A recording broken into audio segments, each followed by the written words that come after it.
Та песен, дето ми говориш нежна и така нататък, ще хвани тебе и още 5 човека.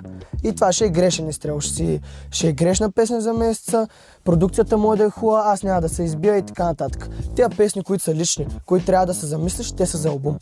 В албум се правят 3-4 хита, които да се пуснат, да представиш албума, след това всичко друго трябва да е лично за теб или за някой да го докосва.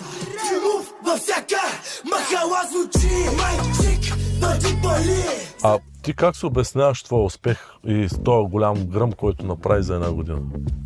Брат, аз мисля, че съм пуснал 18 трака за една година.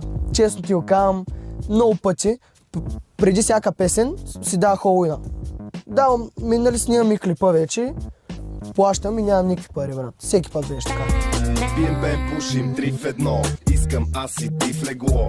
А какво мислиш за първа, втора генерация, трета, там па новия рап? В началото почват, нали, гумени